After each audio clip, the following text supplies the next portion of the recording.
Mencuat teror di masa corona pemirsa. Tadi Mas Henry selaku pengamat politik sudah memberikan sudut pandangnya dan juga seperti apa suara dari Dewan Pers. Nah sekarang kita coba mendengar dari tenaga ahli utama KSP ada Mas Dhani. Mas Dhani, tadi Bang Henry mengatakan sebaiknya pemerintah turun tangan dalam hal ini. Turun tangan lah begitu, menekan juga katakanlah pihak kepolisian supaya membantu mengusut tuntas kasus ini. Bagaimana respon dari KSP terhadap kasus-kasus teror yang muncul di tengah pandemi ini? Iya. Pertama tentu kepada seluruh pemirsa T1 kami menyampaikan dalam awal bulan Syawal ini minal aidin wal faidin taqabbalallahu minna wa minkum taqabbal karim. Mohon maaf lahir batin. Yang kedua tentu kami sangat menyesalkan dengan kejadian teror-menteror yang sangat riskan. Sangat kita sesali di tengah pemerintah, presiden dan seluruh jajaran kementerian sampai dengan pemerintah provinsi, pemerintah daerah semuanya lagi terfokus semua resources, pemikiran, energi untuk mengatasi permasalahan pandemik, berbagai masalah dampak, bantuan sosial, sampai dengan persiapan new normal. Ini perlu kerja keras yang sangat-sangat ekstra. Nah, di tengah itu, kemudian ada teror-menteror, tentu ini sangat kita sesalkan. Dan kita mendorong tentu kepada pihak-pihak yang merasa diteror untuk segera melaporkan kejadian ini kepada pihak berwajib, kepada kepolisian, dan pemerintah pasti mendorong, mensupport agar pihak kepolisian memberikan sanksi, mengusut tuntas kasus ini, hingga bisa terbuka seluas-luasnya siapa pihak-pihak yang mencoba bermain di air yang keruh. Pemerintah sangat tidak mentolerir jika ada pihak-pihak yang mencoba bermain di dalam air yang keruh ketika suasana keprihatinan pandemik ini masih kita alami, dan kita perlu perjuangan yang ekstra. Ya, jadi kita harus fokus kepada perjuangan kita. Mas Dhani, ini kan tadi bahasanya meminta jangan ada pihak-pihak yang bermain di air keruh di tengah masa pandemi. Begitu bahasa simpelnya ya. Apakah menurut Anda ada pihak-pihak yang berusaha ingin menjatuhkan pemerintah? Ya, tentu dalam kondisi yang seperti ini ada saja pihak baik yang mencoba secara lapangan, secara strategi tentu memainkan berbagai macam isu, bisa saja itu terjadi. Namun itu tidak kita kehendaki, karena sekarang ini adalah era kegotong royongan, era membangun kebersamaan. Sebaiknya kita kesampingkan unsur politik, unsur perbedaan-perbedaan apapun, sudut pandang. Presiden dan seluruh jajaran kementerian kita sangat terbuka. Kantor staf presiden sebagai pusat informasi dan delivery unit presiden juga sangat terbuka kok terhadap perbedaan-perbedaan yang ada, terhadap pandangan-pandangan dari kelompok masyarakat, terhadap para praktisi. Kita sangat terbuka. Jadi kita membuka ruang untuk berbeda, berdialog, mencari solusi yang taktis untuk membantu pemerintah. Pintu kita terbuka. Jadi tidak perlu dengan melakukan ancam-mengancam, teror-menteror, ataupun kegiatan-kegiatan apapun yang bertentangan dengan norma, apalagi dengan aturan yang berlaku. Datang ke kantor staf presiden, kita membuka ruang untuk dialog, lalu kita cari solusi untuk membantu presiden. Oke, baik Mas Dhani, Mas Agus dan juga Bang Henry, kita nanti masih akan lanjutkan perbincangan kita, tapi kita harus simak dulu statement dari Menko Polhukam Mahfud MD mengenai ancaman ataupun teror terhadap salah satu guru besar di UII, dan juga termasuk mengomentari mengenai tema diskusi yang akhir-akhir ini tampaknya menjadi polemik. Kita simak berikut. Yang muncul di Yogyakarta di UGM itu kan kita sayangkan juga tuh, di UGM mau ada seminar, kemudian tiba-tiba tidak jadi karena lalu ada isu makar. Padahal enggak juga sih, kalau saya baca, kebetulan yang calon pembicaranya di UGM yang jadi pembicara itu dulu saya promotornya ketika doktor, kemudian jadi asisten selama Bu Nikmatul Huda. Itu orangnya enggak aneh-aneh juga, dia ahli hukum tata negara. Dan sebelum ini ribut, saya beritahu, berdiskusi tentang pemecatan presiden itu boleh, saya bilang. Dan itu tidak usah dikaitkan dengan COVID-19, karena pemecatan itu bisa kapan saja menurut Undang-Undang Dasar, asal memenuhi 5 syarat. Syarat pertama kalau terlibat korupsi, syarat kedua terlibat penyuapan, syarat ketiga atau pengkhianatan terhadap negara, terhadap ideologi negara. Yang keempat, melakukan kejahatan yang ancamannya lebih dari 5 tahun dan melakukan perbuatan tercela yang secara undang-undang nanti sudah diatur, belum diatur. Dan yang terakhir, kalau terjadi keadaan di mana tidak memenuhi syarat lagi, di luar itu membuat kebijakan apapun, Presiden itu tidak bisa, Pak, diberhentikan di tengah jalan. Apalagi hanya membuat kebijakan COVID gitu, tidak ada menaikkan harga ini, menurunkan harga itu, menimediasi A, membubarkan ini, membubarkan itu. Itu sejauh tidak ada 5 unsur tadi, Presiden itu tidak bisa diberhentikan. Oleh sebab itu saya katakan ke aparat, ngapain takut, biar aja suruh diskusi. Nah, kalau ada makar malah akan ketahuan di situ. Syarat-syarat untuk menjatuhkan Presiden itu sudah ada ukurannya, baik menurut Undang-Undang Dasar maupun menurut Undang-Undang sudah ada gitu. Sehingga tidak perlu takut, itu ilmiah saya bilang. Tapi kemudian saya tanya ke UGM tidak jadi, Pak. Nah, Bapak, ini penting nih informasi. Seakan-akan tidak jadi itu merupakan tindakan dari pemerintah. Saya cek ke polisi, tidak ada polisi melarang. Saya cek ke rektor UGM, saya telepon rektor UGM, pembantu rektor. Apa itu dilarang, saya bilang. Tidak usah dilarang dong.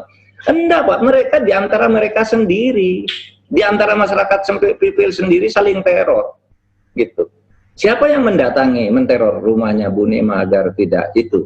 Saya bilang laporkan, kalau ada orangnya laporkan ke saya nanti nyelesai. Nah itu tadi komentar dari Prof. Mahfud MD mengenai diskusi yang dibatalkan. Bagaimana menurut Mas Henry?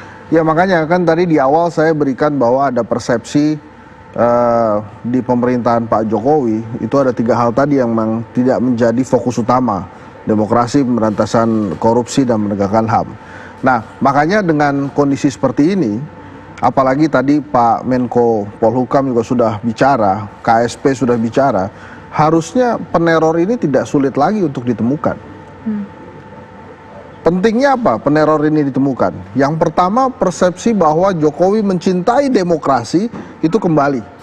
Kemudian yang kedua, tidak ada lagi yang semena-mena terhadap sebuah kegiatan akademis yang memberikan kritisi atau kritikan membangun buat pemerintah.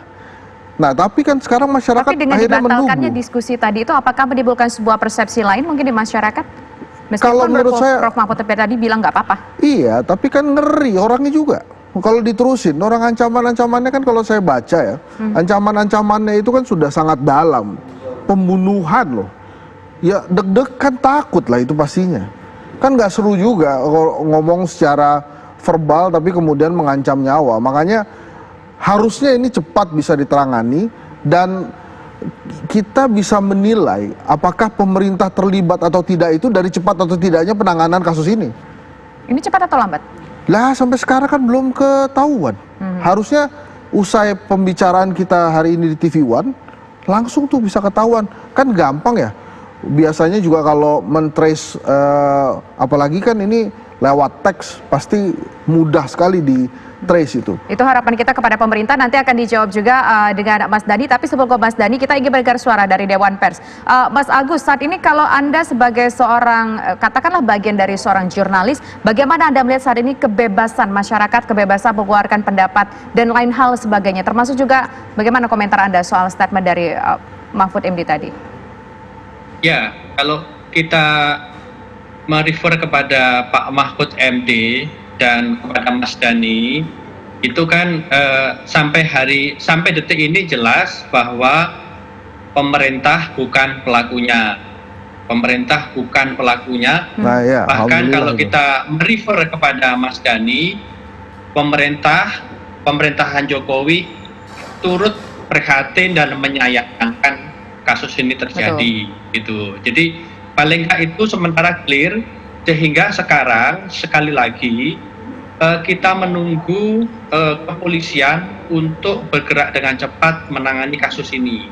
Yang saya khawatir,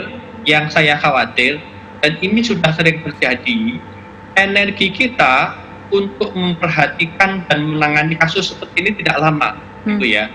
Kira-kira seminggu, 2 minggu lagi ada kasus-kasus yang lain, kita akan melupakan kasus ini.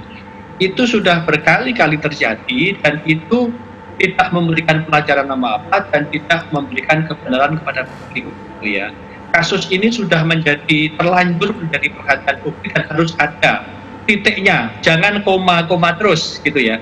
Jangan sampai ini tidak ketahuan sebenarnya asbabun nuzulnya seperti apa, siapa pelakunya, dan konsekuensi apa yang harus ditimpakan pada pelakunya sehingga menimbulkan efek jera kepada pelakunya maupun kepada pihak lain yang suatu saat juga akan melakukan yang sama kepada aktivis, kepada akademisi, kepada wartawan, sehingga praktek kebebasan pers, kebebasan berpendapat, kebebasan berekspresi kita akan terus-menerus diwarnai dengan insiden-insiden seperti ini. Gitu. Mas Agus, Anda ingin mengatakan bagaimana penyelesaian kasus ini, bagaimana dua kasus ini diselesaikan akan menunjukkan bagaimana kebebasan berekspresi kita, harapan ke depannya seperti itu? Betul, karena sebenarnya ya kalau kita pakai standar internasional, kasus seperti ini itu akan selalu dicatat dan tahun depan akan diumumkan bahwa ini memberikan efek bahwa indeks kemerdekaan pers kita, indeks demokrasi kita akan menurun. Gitu ya. Jadi ini bukan kasus yang sepele, kita harus benar-benar menanganinya sehingga tidak memberikan catatan buruk buat demokrasi dan kebebasan pers kita. Gitu. Oke, baik. Sekarang saya ingin ke Mas Dhani. Mas Dhani, ada pandangan tadi dari Mas Henry Satrio dan juga dari Mas Agus dari Dewan Pers bahwa ternyata kalau seandainya kasus ini tidak segera dibongkar, siapa yang meneror begitu, ini akan memberikan dampak buruk terhadap indeks demokrasi di negeri ini. Tentunya ini bukan harapan kita semua, Mas Dhani. Bagaimana langkah dari pemerintah supaya kasus ini bisa terungkap, supaya indeks demokrasi kita bisa bagus di era ini, Mas Dhani? Jelas bahwa pemerintah sangat menempatkan yang namanya akademisi dan juga para jurnalis sebagai mitra strategis pemerintah. Terlebih lagi akademis dengan dunia akademik, dengan mimbar akademik, dengan tridharma perguruan tingginya, tentu itu menjadi partner strategis pemerintah dalam memberikan berbagai macam masukan dan rekomendasi-rekomendasi strategis yang diperhatikan dengan sungguh-sungguh oleh pemerintah.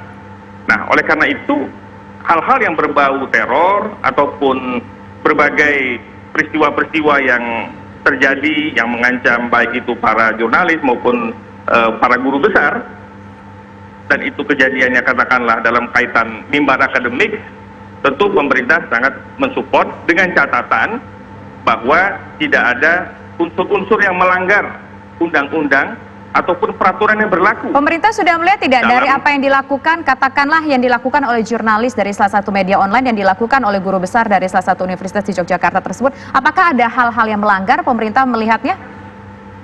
Itulah gunanya untuk melaporkan kepada aparat penegak hukum, lalu aparat akan melakukan penyelidikan, penyidikan sesuai dengan koridor yang berlaku, dan akan dibuka tentunya hasil penyelidikan itu dengan baik, sehingga dari situ kelihatan kan apakah ada yang melanggar atau tidak ada yang melanggar. Kalau wartawan katakan apakah ada pelanggar kode etik jurnalistik atau bagaimana, kan semua kan ada kode etik, wartawan ada kode etik jurnalistik, sementara akademik juga ada tridharma perguruan tinggi dan juga ada platform di dalam kebebasan mimbar akademik yang sama-sama kita hormati code of conduct itu. Nah, karena kita menghormati code of conduct semuanya, nah tentu aparat hukum biarlah nanti yang akan melakukan evaluasi penyelidikan di lapangan dengan sebaik-baiknya, dengan seobjektif mungkin. Pemerintah mendorong agar aparat penegak hukum bersikap objektif, transparan, accountable, dan memberikan hasil yang terbaik untuk semua pihak. Baik, terima kasih atas waktunya, terutama untuk Mas Agus, karena nanti kita di sini masih akan berdiskusi bersama Bang Henry dan juga bersama Mas Dhani. Kita akan membahas mengenai apakah kira-kira nanti benar-benar normal baru atau new normal ini akan bisa menjadi angin segar bagi perekonomian Indonesia, bisa mencegah PHK massal terjadi di negeri ini. Kita akan ulas pemirsa usai jeda berikut. Kami kembali sesaat lagi.